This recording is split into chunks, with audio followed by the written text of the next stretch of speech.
to come forward and get it. So,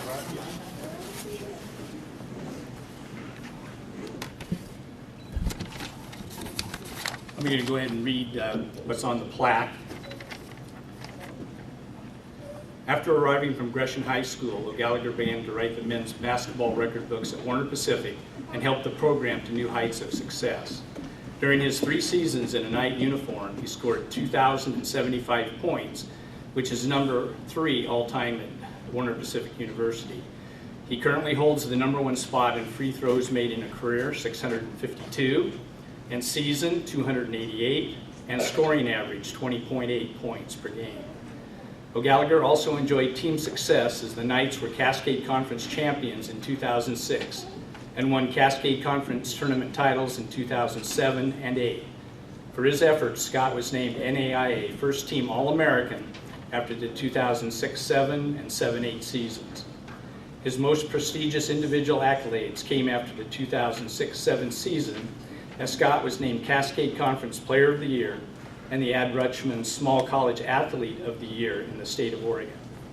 Going on to a professional playing career, O'Gallagher spent time in various leagues in Bulgaria, Macedonia, Turkey, New Zealand, and Australia. Turning his passion for sports and video games into an exciting career, Scott has brought the input of an elite player into the development of both the NBA Live and NBA 2K series of games, with many more years ahead. Scott's prolific output for the Knight basketball team, successful career, and dedication to his wife Kristen and their children make him a welcome addition to the Knights Hall of Honor. Scott, as a former basketball player, it really gives me a great deal of pleasure to induct you into the Warner Pacific University Hall of Honor. And you are really a great player and very deserving of this. And so congratulations. All right.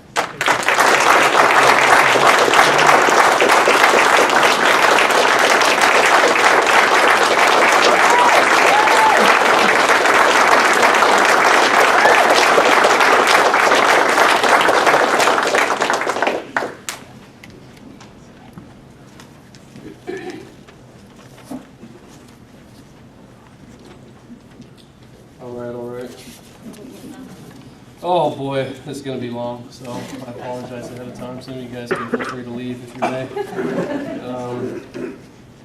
First off, I want to thank the committee. I'm not sure who else is all on it, but when I got the news that this was happening, it was very excited, very prestigious honor. I haven't been back here in 10 years. Obviously, as you guys heard, I've been all over the place. We've been all over the place. So thank you. For my former teammates out there, anybody that I played with, whether that's high school basketball, baseball, football, here at Warner, Portland State, I understand that individual honors come with team success, so this obviously was not possible without any of them. I can't thank them all, but that's my thank you to them. So if I could get a round of applause for all my teammates.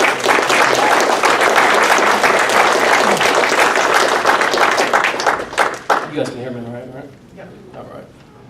First, I guess before you guys saw me get this award, but you guys need to understand how I got here. My household growing up embodied the phrase, be comfortable being uncomfortable. You guys can laugh. I mean, come on. It's not just like that silence in here. My goodness. Some of you guys know that grew up with me in Gresham know exactly what I'm talking about.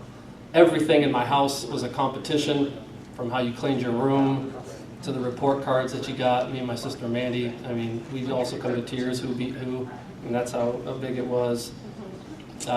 Things were so competitive. Even, you know, my dad in the stands we'd be eating chocolate cake, and he would say, "It's just funny that you can't, you just can't enjoy this like me." And I was like, "What are you talking about?" He goes, "You don't got that same taste buds that I got." I mean, it was pretty ridiculous, but that's how we did things at our house. We're a tight-knit group as far as my immediate family goes. I got 2 wonderful brothers, Kyle and Patrick. You guys can raise your hands, please. And my sister, Mandy. They've always supported me the entire way, so thank you guys. Glad you guys are here. You guys can clap, too. Come on now. Thanks to my dad, man, I was supported. I was surrounded by nothing but sports. Like, to a crazy level, and I'm so privileged that I grew up in that type of household. Now, my wife can vouch for me, we fall asleep to podcasts, sports podcasts. A lot of people, normal people, fall asleep to fans and other things. Everything is sports in our household. That had its pros and cons. I consider myself an old soul, so even when I was working out at Warner, even Coach Valentine doesn't know, I'd come in there about 3 in the morning if I didn't throw up in an off season, whether I was puking in that garbage can, trying to make sure I was in the best shape possible. But I was just 1-on-0 up and down that court, just imagining whether it was like Magic and Bird or me versus my next opponent. I think I'm the last breed. I think there's a dying breed. I don't think my kids have any intentions of doing anything like that. So, again, there was the pros and the cons. I can recall going back to the Gresham High School basketball camp that like Coach Nagel over there. Raise your hand, please. I think it was in the late 90s. I'd stole a ball, and there's a bunch of kids running around. He's sitting there, and he's watching the whole thing, and I'm yelling, Havlicek stole the ball, and I'm dribbling around like Bob Cousy running around, and he's looking around like, who is this crazy 9-year-old? Who's this guy doing this stuff? I can recall back to flag football when my dad's just chewing me out because I'm throwing lasers on all slant routes. But the thing is he's going, what are you doing? Just make the play. I'm going, I'm Favre. I'm just slinging. I'm throwing just like him. I won't throw how I normally throw. I'm throwing like Favre. So thanks to my dad, the imagination that he allowed me to play with, that was pretty outstanding to grow up in. More on my dad. He taught us a lot of life lessons through sports. One was loyalty. I don't think my dad has missed a Rams game in 40 years or so. I don't think I've missed one since I was about 7 years old. Dedication and passion, and a consistency for max effort, while also believing in oneself. I mean, he knew that as you put the effort in, nothing can really stop you. That doesn't change. That doesn't change now. Certainly didn't change then. He was also someone of classic quotes. He'd tell me, if you're not working, somebody somewhere else is, and they are going to kick your blank. And that definitely held true. And also more quotes. This one's the best one. Every time I'd miss a free throw, he'd kind of graze up there, and he's just shaking his head. And he's just going, Scott, they're free. They're free throws, they're free. He never came at me, you need to shoot 90% or anything like that, but you cannot miss. They're free throws. And that was about as far as it went. I would not be here today if it wasn't for my dad, so Dad, thank you. Love you.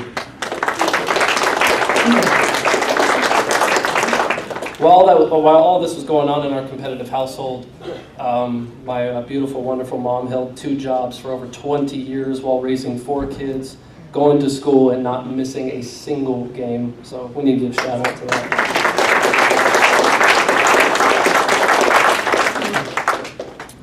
Through that road, up until high school, I had some very influential people.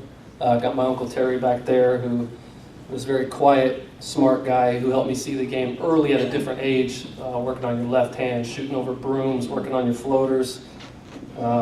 He always steered me the right way, so thank you, Terry. The next one, we got here the legend Joey Williamson. Joey Williamson is one of the greatest receivers that's ever played at the University of Oregon. He was instrumental in my development, and just a class guy, somebody I could always go to in knowledge. So I thank you, Joey. My grandparents are out here. Grandpa Don, Grandma Bev. Thank you guys so much. My Grandpa Don, I remember every summer there was always some job. It was the worst. It was like shoveling rock or in the paint. But man, he taught me so much. It was unbelievable. I mean, your back just coming sore, and it was real life. Hit you real fast. It was like, okay, you better step it up here. So, Grandma, Grandpa, thank you. Again, I told you this was long. I apologize. Okay. All right, so from the transition to that, I head into high school, and that's where you start separating the men from the boys. I was a very private person, as a lot of you know, because that didn't change. And a quote that always stuck out with me, something I still live by, when John Wooden said, "Be more concerned with your character than your reputation, because your character is what you really are, while your reputation is merely what others think you are." Why did that hit home? Because I really didn't give a damn what anybody thought about me. I didn't at all. I understand that, with greatness comes sacrifice, and there was a lot of things that you had to do differently if you wanted to be great. It's as simple as that. I didn't touch a single thing of alcohol until I was 26 years old. It was a dedication to the craft. I lost out on probably many relationships, friends, because I was a loner. It was either that, it was sports or sports video games, and that was it, and I was totally okay with that. And with that sacrifice and determination comes a relentless attitude. Coach would know, if both of my coaches that were here, if we were up 20, I wanted to be up 40. And certainly if I scored 40, I wanted 60. Right, Coach? Do you remember the old Cascade game? I think I had 37, 38. Coach comes over and says, "Scott, we got to let somebody else shoot these free throws. You've had enough tonight."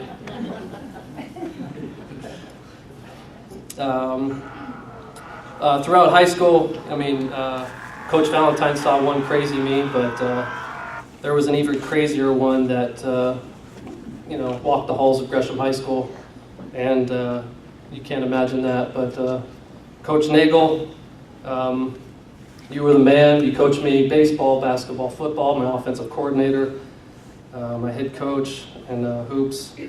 There's not a better guy I would have rather have gone to battle with in those 4 years that I was with you, so I thank you.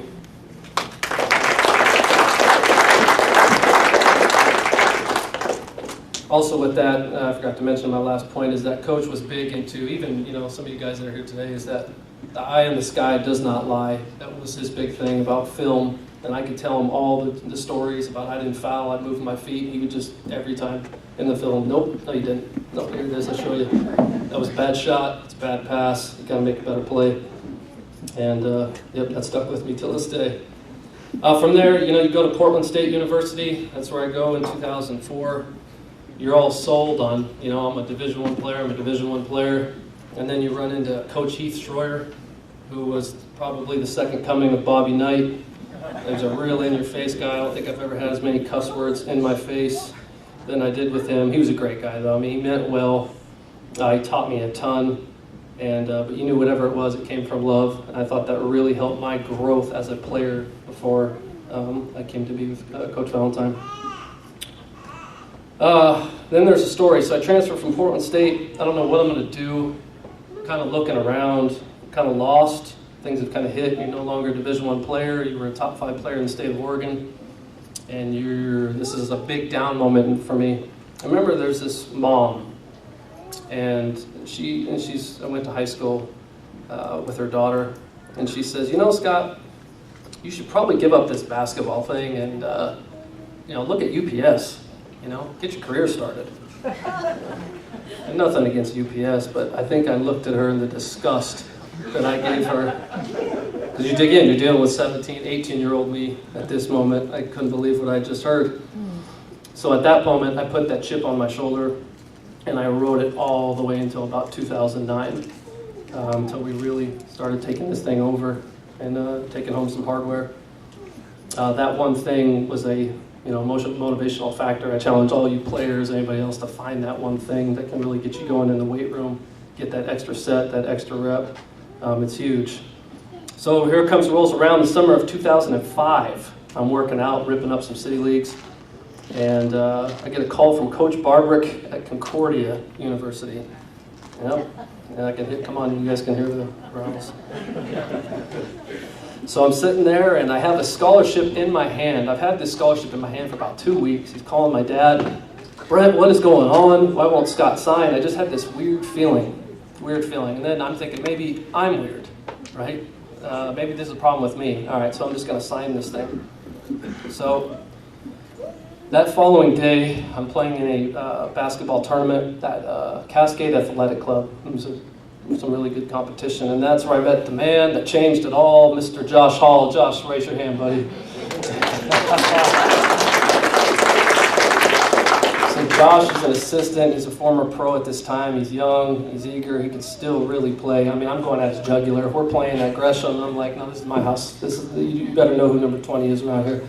And I'm just having a hard time guarding him. I'm going right at him. I think there was like a mutual respect. That next day, Bart gives me a call and says, hey, I heard you guys were playing. And from there, everything really changed. Except for Warner is not the Warner that it is now. To a lot of you guys, a lot of credit to you guys that have helped build this place. Warner hadn't won anything. They were 8th place the year prior to me getting here. We know Bart had won a state championship, so that's all I really knew prior to that in high school. So I was like, gosh. And again, I'm still holding on to the D1 dream. The NCAA, you can't transfer, or you have to sit out a year. And I remember my dad just says, if you're good, they'll find you. It doesn't matter, because I was so set, I need to be a pro. It's my goal. Nothing's going to stop me from getting there. So we show up in 2006. We had a lot of different players. We had a couple transfers come in. We had some senior group. And that was the first time in my life where I looked in and I said, I got to sacrifice. All this time I've been such a scorer. You're scoring 28, you're scoring 30, and I'm sitting here. I know I'm the most versatile player on this team. But me just putting my head down and trying to just put everything on my back, it's not going to work like that. We got some talented guys. I need to be a true point guard, get our guys in stuff, sacrifice for the betterment of winning. And next thing you know, we are taking home a nice conference championship and heading to the national tournament. So clap for those guys in 2006.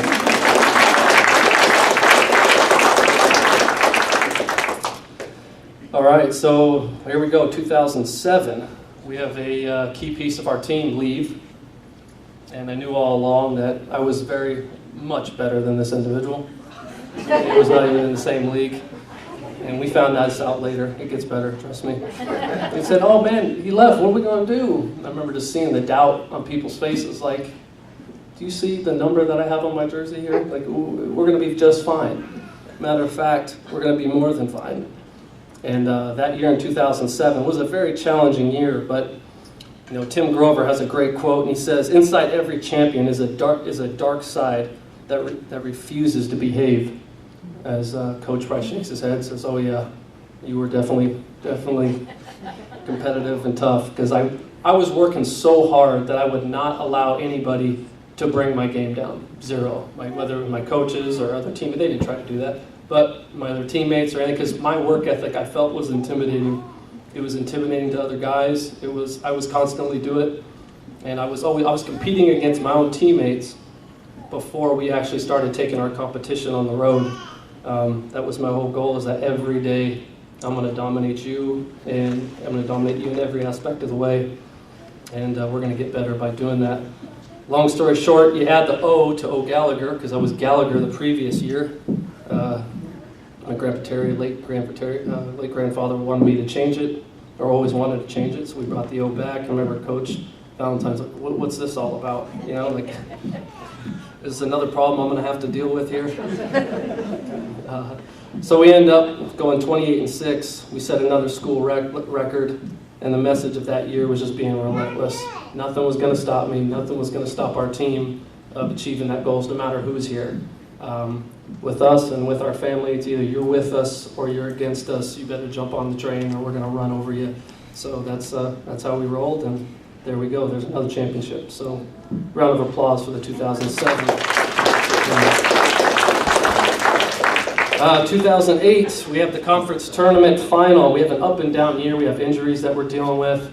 And we took probably the most difficult road. I don't know if you've had one since, but we had to go on the road and basically win every game to get to the national tournament.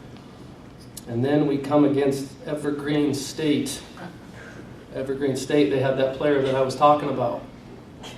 It was so funny, because I just knew that this moment here was going to be the defining moment in my career. If I lose this game, I will never sleep probably good the rest of my life. I refuse to let him beat me. And just like the other two times that I played him in that team, he was barbecue chicken, destroyed him, 33 points. We walk around with the whole conference championship trophy on their court. It's funny, because every time I talk to somebody from Warner, an alumni, they say, what's your favorite game? What was your favorite win? I was like, oh, there's no question, it was that one. It was easy. walking on their floor, now you got to sleep at that the rest of your life. Again, it's a sick competitive nature. I get it. That's how we do it. You're not going to one up me. Sorry. Throughout this journey, man, goals are really important. Kristen alluded to that, but I went to Jay Slick's, my man Jesse Slick here. We were at his apartment one day, and I just wrote, I'm tired of this. I think I'm going to be a first-team All-American. I'm going to win Player of the Year. There's nobody better in this conference than me. At that time, guys were like, okay, sure. Here he goes talking again. And I think we achieved every single one of those goals. So goals are important. Again, along this road in college, I couldn't have had two better coaches, and Jared Valentine and Bart Valentine. Jared was a former point guard. He was my buddy on the bench. He was very good at being honest with you, even in that position. A lot of assistant coaches are yes, man, yep, and then they say something else to your head coach. He would just correct you immediately, because I used to lay into his dad to him all the time. I'm like, this guy's trying to lose it. What's he doing? He's trying to hold me from this. And he would always be calm and collective at settling me down. And then obviously Bart, your resume speaks for itself. Hell, you got the gym named after you. I come down here. Is it the floor? Yes, the floor. I'll take the floor too. If you want to put me up there, then we can make that happen too. I'm just playing. Bart did things with such a professionalism that it still amazes me to this day. Just the class, winning and losing, whether you're winning or losing. He was big with me on self-accountability. It didn't matter if I had 30, 35. If I missed a rotation, I would just look over and you just saw your substitution at the table. You're like, golly, man, this guy does not let up, But again, I carried that on. Something I didn't mention in 2007, some of you guys know that Bart has a horrific accident, tears everything in his leg, and then the dude starts coaching from a wheelchair. I'm thinking Jared's taking over, And I had a good game with Jared. Jared, where are you at? Are you in here somewhere? There he is. Me and Jared, we have a huge weekend, just like this weekend that you have now. It's Jared's first time taking the helm. We're playing College of Idaho. I think that's the first time they're ranked in the top 10. And then we have a brutal game against Eastern Oregon that following day. And Jared just let it fly. I think from that moment I knew you were going to be solid. That was my first ever triple-double as we took them down. Yep, the first in there. So credit to you, Jared. Round of applause for Jared and Bart, please.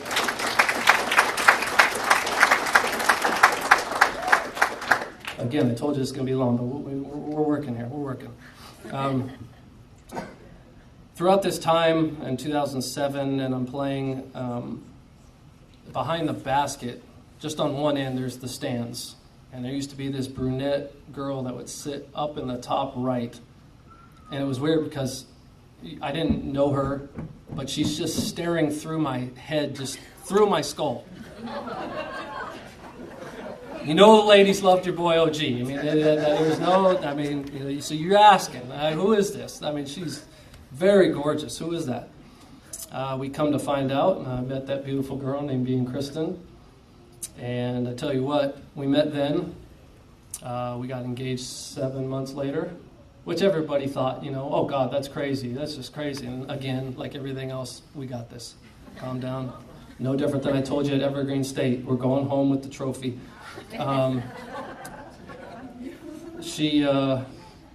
We met the day we got engaged, and this is true to this day, there's not a person I would rather spend every single day with than her. I absolutely believe that.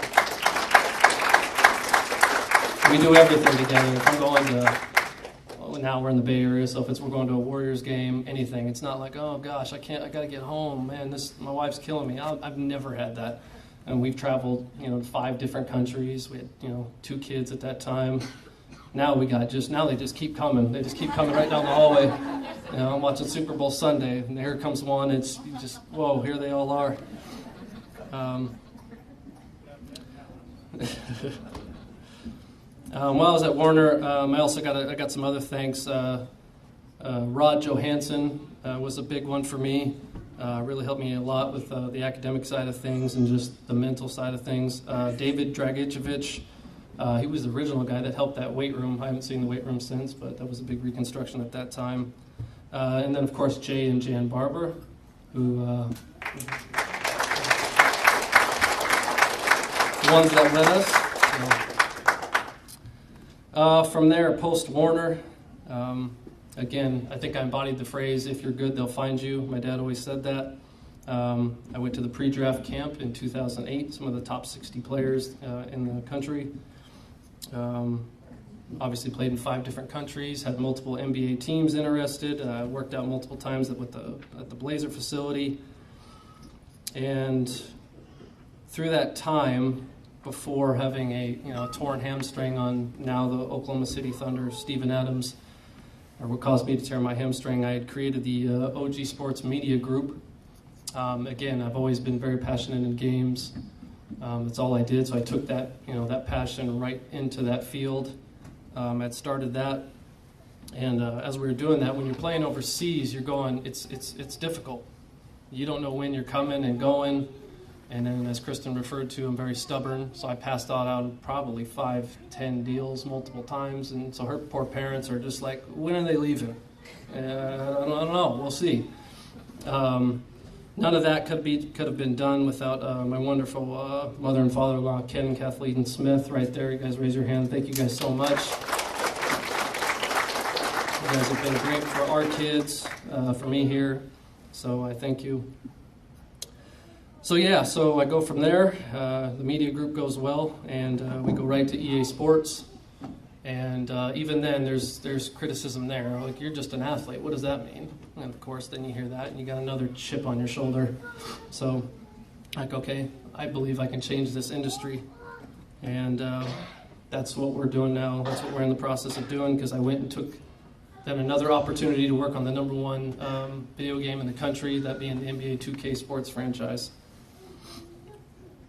11 million people will play that game this year, or will buy that game. And there's only 5 gameplay developers. So you think of all these guys that really want this position, and yet there's only a few. So it's harder to really get into this industry than it is to make the NBA. Super humbled, proud to be a part of that. But again, it's no different than anything else I just talked about. With sacrifice, being relentless, having faith to stay the course while never looking back, you can achieve anything that you want. With that said, I'd like to thank everybody here for coming. I appreciate it. And God bless. Does this mic work? You know what we got to do. I'm out.